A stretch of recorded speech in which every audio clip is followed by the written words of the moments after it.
bienvenue à la grande édition de Rwanda TV. Chers téléspectateurs, je suis David Carmel Ingabire et c'est une joie de vous retrouver. L'Office pour la promotion du développement au Rwanda a réuni ce mardi les investisseurs ainsi que des hauts responsables d'entreprises opérant au Rwanda dans un forum appelé CEO Forum. L'objectif principal de ce forum était d'expliquer aux investisseurs et aux opérateurs économiques les récentes modifications apportées à la politique fiscale révisée ainsi que de présenter l'état d'avancement des services numériques du One Stop Center de l'Office pour la promotion du développement au Rwanda. Ce forum vise également à éliminer définitivement les objectifs, les problèmes qui entravent les activités des investisseurs et des entrepreneurs opérant au Rwanda à travers de tels échanges entre le secteur privé et les représentants des institutions publiques. Les investisseurs ont évoqué certaines difficultés persistantes, notamment les retards dans l'obtention des services à temps, ainsi que le manque d'intégration efficace des services via la plateforme Irembo. La grande édition continue sur Rwanda TV. Les experts de la santé des pays de l'Afrique de l'Est soulignent qu'il existe encore des problèmes dans le domaine de la santé reproductive dans la région, notamment les grossesses chez les adolescentes, les décès maternels et d'autres qui nécessitent une coopération entre les pays pour trouver des solutions durables. Plus de précisions avec Michel Iladokunda.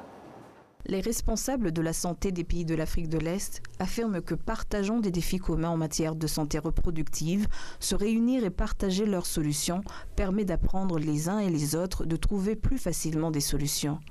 Une réunion s'est tenue ce mardi à Kigali, réunissant des professionnels de la santé de divers pays de l'Afrique de l'Est au sein du réseau de santé reproductive d'Afrique de l'Est. Cette 15e réunion vise à examiner les progrès réalisés dans la mise en œuvre des objectifs du réseau, à analyser les défis actuels en matière de santé reproductive auxquels la région est confrontée, notamment les grossesses précoces et les mariages d'enfants, et à réfléchir aux solutions possibles. Le réseau de santé reproductive d'Afrique de l'Est regroupe 7 pays, le Rwanda, l'Ouganda, le Kenya, la Tanzanie, le Burundi, l'Éthiopie et le Soudan du Sud. Les étrangers ayant participé à l'exposition de l'agriculture et de l'élevage qui se tient à Mulindi, dans la ville de Kigali, affirment qu'ils en tirent de nombreux bénéfices. Ils déclarent que ce qu'ils ont découvert lors de cette exposition les encouragera à renforcer leur collaboration avec les agriculteurs et éleveurs rwandais. C'est en tout cas le point de vue de Fabrice Binumba, originaire du Gabon et spécialisé dans la valorisation du manioc, qui explique qu'il est en train d'apprendre beaucoup de l'agriculture au Rwanda, ce qui l'aidera à développer ce secteur dans son pays. Je m'appelle Fabrice Binumba, je reviens du Gabon, je représente le Gabon avec le grenier du Gabon.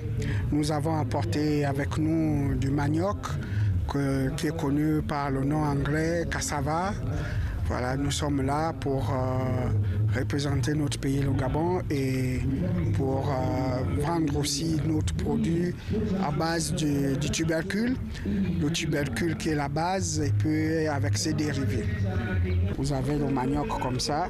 Ça c'est le manioc, le kwanga. Le kwanga c'est le manioc. Il est fait à base, on plante le tubercule, on déracine le tubercule, on épluche le tubercule, on trempe dans l'eau. Après 3 jours, on lave, on enlève les fibres et on met maintenant dans les sacs pour la fermentation.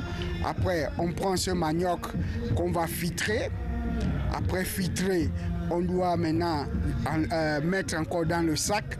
Après, on va passer maintenant sur la préparation du kwanga.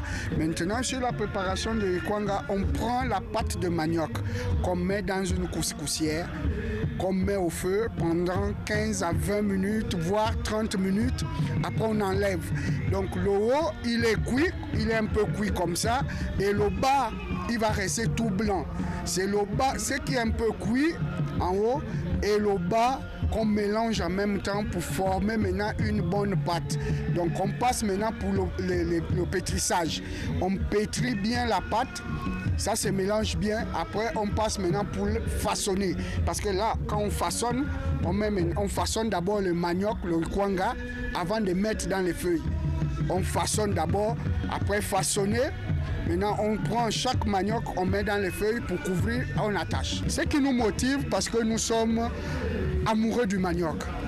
Nous sommes d'abord les amoureux du manioc. C'est pourquoi, quand on nous a invités pour participer au festival de la foire, de l'agriculture et l'élevage, nous on se sent concernés parce qu'on aime l'agriculture. Parce que l'agriculture, c'est l'ouverture du monde. Nous sommes en train de remettre l'agriculture en avant. Mais comme nous avons beaucoup de coopératives et beaucoup des agriculteurs gabonais qui sont dans le produit du manioc et ses dérivés.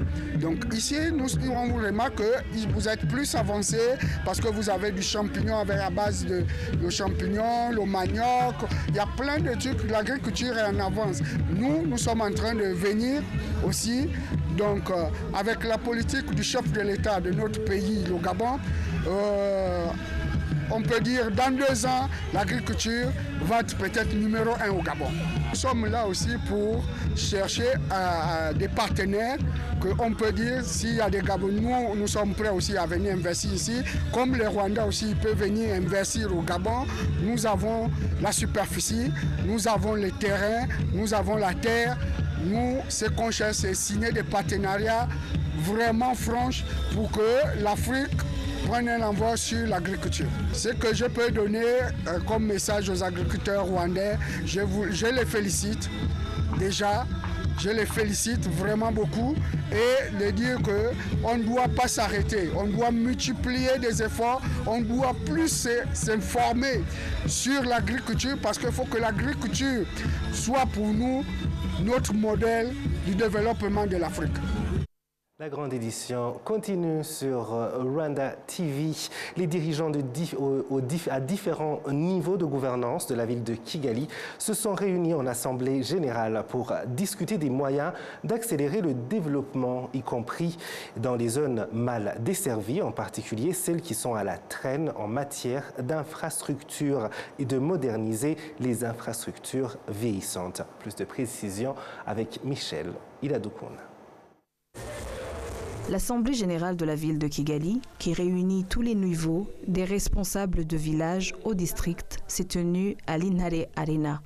Elle a principalement examiné les réalisations en matière de développement et de la vision d'avenir de la ville de Kigali à l'échelle internationale. Parmi les réalisations de l'exercice 2024-2025, on compte la création de plus de 40 000 emplois et la formation professionnelle et technologique de 4 224 jeunes. La ville de Kigali a également consacré plus de 8 milliards de francs rwandais à des activités d'aide aux personnes vulnérables, notamment en éliminant les enfants des rues et en soutenant plus de 3 000 familles par le biais des programmes VUP et autres. Afin de développer la ville de Kigali et de la transformer, la construction de la gare internationale de Nyabugogo débutera en décembre prochain. En juillet prochain, la rénovation de la route Remera-Kabuga débutera. Elle sera désormais composée de 4 routes interconnectées et à sens divergent afin de réduire les embouteillages matin et soir. Au moins 4 véhicules de nettoyage seront achetés à Kigali. La ville de Kigali continuera donc également de désengorger ses différents quartiers et de construire différentes routes afin de réduire les embouteillages.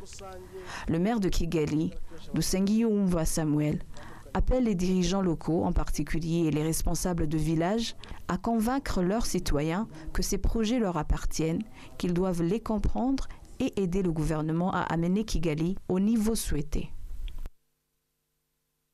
Merci Michel. Et une nouvelle qui vient de nous arriver. Le président de la République, Paul Kagame, a reçu au village Urugwiro ce mardi après-midi l'ancien président nigérian Olusegun Obasanjo pour une discussion approfondie. Ils ont abordé la situation dans la région ainsi que diverses questions clés d'importance continentale et mondiale. Les deux dirigeants ont partagé leur point de vue sur les voies menant à la stabilité, à la coopération et au progrès. Olusegun Obasanjo a été nommé par des organisations sous-régionales pour faciliter la résolution de la crise à l'est de la République démocratique du Congo. Votre rendez-vous avec l'actualité continue. L'Office pour la promotion du développement au Rwanda, RDB, se félicite du bon climat des affaires entre le Rwanda et la Chine, manifesté surtout par l'engouement de la Chine pour les produits rwandais et de l'augmentation des exportations du Rwanda vers la Chine. C'est en tout cas ce que laisse entendre Michelle Umurungi, directrice en charge des investissements au sein de RDB. C'est après avoir participé au forum sur la coopération sino-africaine en Chine. Bonjour Madame la Directrice, et ravie de vous voir à Changsha cette fois-ci, dans la province du Hunan. Parlons de l'investissement entre la Chine et le Rwanda. Depuis ces dernières années, nous avons vu une croissance de l'investissement chinois au Rwanda. Et puis de l'autre côté, du côté de la Chine et sur le marché chinois, nous avons constaté un engouement pour les produits rwandais, que ce soit pour le thé noir, pour le piment rwandais ou encore le chili rwandais. Comment évaluez-vous ce partenariat entre les deux pays? Merci. Alors en effet, c'est vrai qu'aujourd'hui, nous voyons que les produits rwandais connaissent une popularité croissante sur le marché chinois. Les chiffres en témoignent également. Aujourd'hui, nous avons plus de 160 milliards d'investissements venant de la Chine dans notre secteur agricole.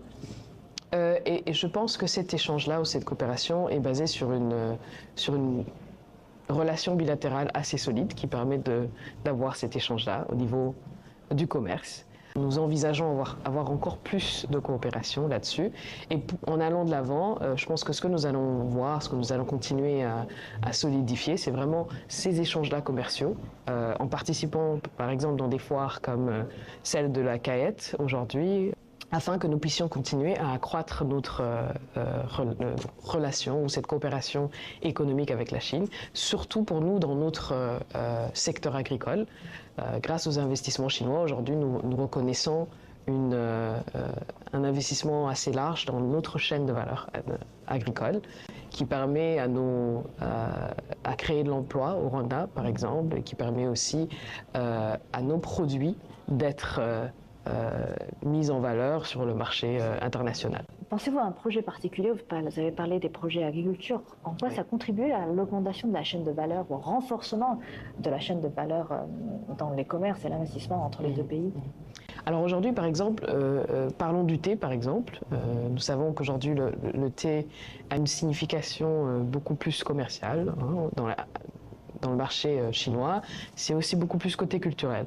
Alors nous avons cette valeur ajoutée, si vous voulez, quand il s'agit de la qualité du thé que nous produisons, mais aussi de la manière ou la façon dont nous le produisons aujourd'hui.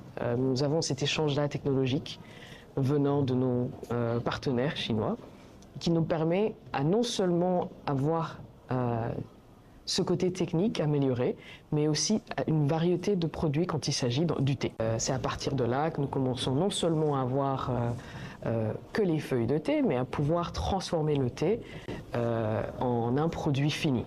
Aujourd'hui, à l'international, il y a un courant protectionniste qui menace les investissements étrangers. Et dans le cas du Rwanda, comment le Rwanda sécurise-t-il et aussi facilite-t-il les investissements étrangers dans le pays? Nous avons mis en place, par exemple, nous avons commencé par réduire les procédures administratives qui nous permettent à faciliter le mouvement des affaires ou l'enregistrement des sociétés au Rwanda. Donc nous avons un guichet unique qui permet aux investisseurs de venir et d'avoir toutes les licences dont ils ont besoin en moins de 24 heures. Et donc ça déjà, ça permet à l'investisseur de créer une société. Et après, nous avons une gouvernance très efficace. Nous avons une corruption qui est notamment de 0% aujourd'hui dans toutes nos procédures administratives. Nous avons également mis des incitations fiscales qui permettent aux investisseurs aujourd'hui de s'établir sans toutefois payer des impôts sur ce qu'ils doivent importer. Merci Madame la Directrice pour cet entretien. Place maintenant à notre page magazine Écho du Rwanda. Aujourd'hui, nous vous proposons la découverte du pays des 1000 collines avec ses attraits touristiques, sa riche culture, mais aussi son sens de l'innovation qui inspire d'autres pays en Afrique. C'est avec Jean Damascène Manichin.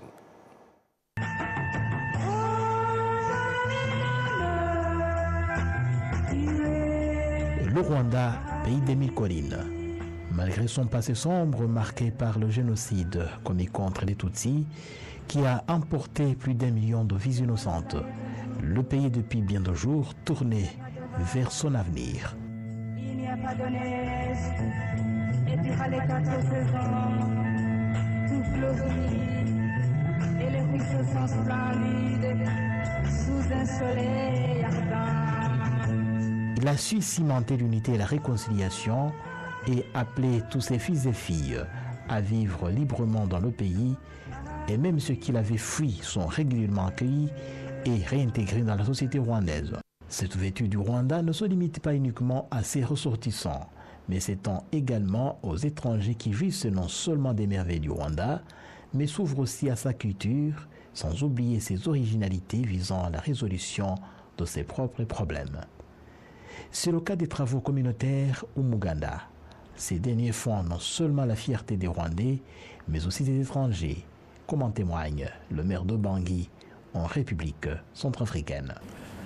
Je vous parlais tout à l'heure de Umuganda, ce concept qui fait son chemin et qui est cité comme exemple par toute l'Afrique et peut-être le monde entier. En 2016, j'ai eu les contingents rwandais qui étaient venus me voir pour que nous, les conseillers, les maires d'arrondissement, nous assistons à des ateliers sur le concept Umuganda. Et cela nous a inspiré davantage, et surtout que le contingent l'a fait sur son budget local. Donc ils se sont privés d'une partie de leur budget pour faire ces ateliers. Ils ont fait 2 grands ateliers à Bangui pour inculquer la notion de Umuganda aux conseillers municipaux, aux chefs de quartier, aux chefs de groupement, aux maires d'arrondissement, aux maires de la ville de Bangui. Et après ces ateliers, nous sommes descendus dans les zones. Ça, c'était en 2016, dans le 5e arrondissement. Le 5e arrondissement, c'est un des arrondissements, des 9 arrondissements de Bangui, pour nettoyer les quartiers où les habitants avaient déjà déserté. Il n'y avait personne, il n'y avait aucune vie, avaient déserté du fait de la crise. Il y avait des règlements de compte. Les gens ont fui chez eux pour aller s'abriter dans un camp de déplacés internes.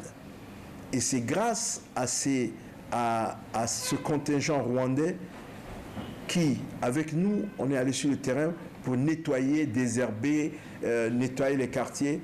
Et c'est grâce à cela que les propriétaires, les habitants de ces quartiers du 5e arrondissement qu'on appelle Bazanga, dans le 5e, le Miskin, c'est la zone, c'est à partir de cela que les déplacés qui ont quitté leur quartier, abandonné leur maison, ont commencé à revenir, et tout cela grâce au contingent rwandais. Et pour cela, nous voulons marquer notre grand Murakoze Essiane, au président Paul Kagame, à tout le peuple rwandais, pour l'accompagnement que le contingent continue à apporter à la ville de Bangui et dans d'autres villes où ils sont en Centrafrique. L'ouverture du Rwanda rend aussi plus agréable le climat des affaires. De ce fait, cette politique ne cesse d'attirer de plus en plus d'investisseurs dans le pays. L'un des multiples exemples à donner, c'est le club d'affaires français déjà opérationnel au Rwanda. La richesse culturelle, le développement du tourisme et une vision élargie des hautes autorités du pays laissent planer l'optimisme quant à la réalisation de la vision de développement du Rwanda 2050. Et avant de passer à la page internationale de cette grande édition, rappelons que le président de la République, Paul Kagame, a reçu au village Urugwiro ce mardi après-midi l'ancien président nigérian Olusegun Obasanjo pour une discussion approfondie. Ils ont abordé la situation dans la région ainsi que diverses questions clés d'importance continentale et mondiale. Les deux dirigeants ont partagé leur point de vue sur les voies menant à la stabilité, à la coopération et au progrès. Olusegun Obasanjo a été nommé par des organisations sous-régionales pour faciliter la résolution de la crise à l'est de la République démocratique du Congo.